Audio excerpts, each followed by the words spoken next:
The waves of the South China Sea shimmered beneath the morning sun, calm, blue, and endless. Yet beneath that surface peace, tension was brewing, a tension that had been rising for years. The ocean had become a chessboard of power, a silent battlefield where nations measured dominance not through words, but through steel and strategy.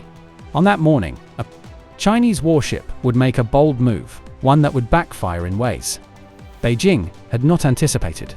For months, Chinese naval patrols had been increasing near disputed waters, particularly around the Spratly and Paracel Islands. These regions, claimed by multiple nations, were now fortified with artificial islands, missile systems, and radar arrays, all symbols of China's growing confidence. The message to the world was clear: this is our sea. But the United States had never accepted that claim. Under the principle of freedom of navigation, the US Navy continued to patrol international waters, sending warships through routes China considered its territory. Each passage was a test, a challenge of will, and both sides knew it. On that day, the USS John Finn, an Arleigh Burke-class destroyer, was sailing near the contested waters. Its radar systems were scanning the horizon, and its crew moved with calm precision. To them, this was a routine mission, another patrol to uphold international law. But to Beijing, this was a provocation. Thousands of miles away, in a command center on Hainan Island, Chinese naval officers were watching every movement of the US destroyer. The order was simple: shadow the American ship, get close enough to send a warning. A Chinese Type 052D destroyer, sleek and powerful, was dispatched immediately. As the two ships approached each other, the atmosphere in the control rooms of both vessels grew heavy. Every command, every radar ping, every minor movement mattered. A miscalculation could trigger an international crisis. The Chinese ship's captain gave a stern command: maintain course. We'll block their path. Over the radio, a voice crackled in English. Unidentified US warship. This is the Chinese Navy. You are entering our territorial waters. Leave immediately, or face consequences. The response came swiftly, calm and firm, from the John Finn. This is United States Navy warship conducting lawful operations in international waters. We will continue our mission. Those words echoed not just across radio channels but across the political corridors of Washington and Beijing. Neither side could afford to appear weak. The Chinese ship began to close in, moving dangerously close within 150 yards. Waves crashed between the two vessels as sailors on both sides could see each other's faces. The tension was electric. One wrong move could turn this standoff into a global disaster. The US captain, a seasoned officer with decades at sea, kept his composure. He knew the drill. China had tried similar intimidation tactics before, but this time, Beijing was pushing harder, testing how far the Americans would go. Hold course, he ordered. Do not react unless engaged. The Chinese destroyer turned slightly, cutting across the American ship's bow, a dangerous maneuver known as shouldering. For a few seconds, the world seemed to stop. Alarms blazed. The US crew braced for impact, but the John Finn held its line, steady as a rock. The Chinese ship passed, narrowly avoiding collision. It was a show of strength and restraint. Word of the confrontation reached the Pentagon within minutes. Satellite feeds and surveillance drones captured the encounter. The footage, though classified, was soon discussed at the highest levels. The message from Washington was clear: we will not back down. But for Beijing, the incident had spiraled out of control. What was meant to be a display of dominance had turned into a global embarrassment. The US Navy released an official statement confirming that it had been conducting freedom of navigation operations, and that unsafe maneuvers by a Chinese warship had nearly caused a collision. International media picked up the story instantly. Analysts debated China's aggressive behavior. Western allies voiced concern. Even nations within Asia, Vietnam, the Philippines, and Indonesia watched closely, wondering if they too could become targets of Chinese pressure. Inside China, state media tried to spin the incident as a necessary defense of sovereignty, but the truth was hard to hide.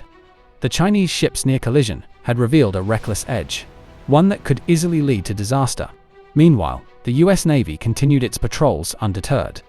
Days later, another American warship, the USS Ralph Johnson, passed through the Taiwan Strait, a clear signal that the United States would not be intimidated. Across the world, diplomats scrambled to contain the fallout. Back channels between Washington and Beijing buzzed with messages urging restraint. But neither side wanted to appear weak in the eyes of their people. For years, China had invested heavily in building a world-class Navy aircraft carriers, stealth destroyers, and advanced missile systems. It wanted to project power far beyond its shores.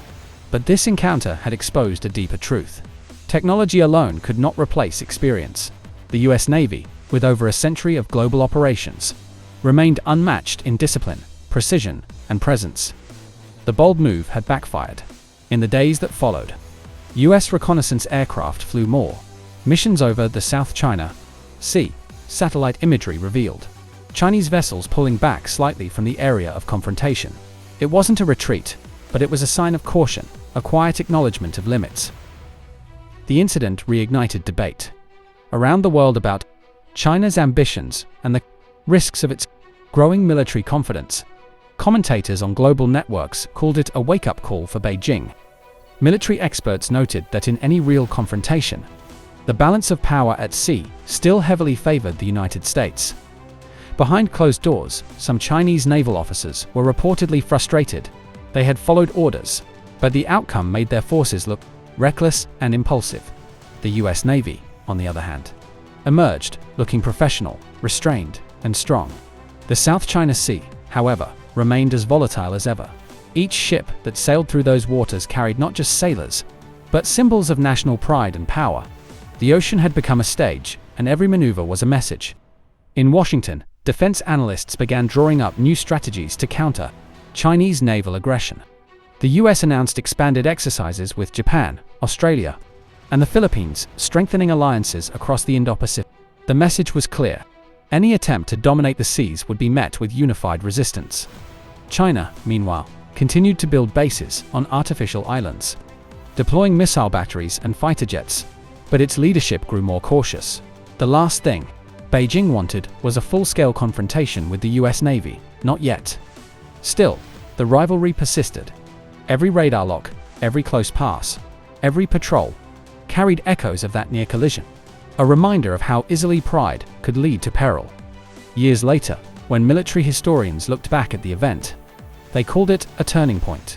It was not a battle, not even a skirmish, yet it revealed more about global power than any exchange of fire could.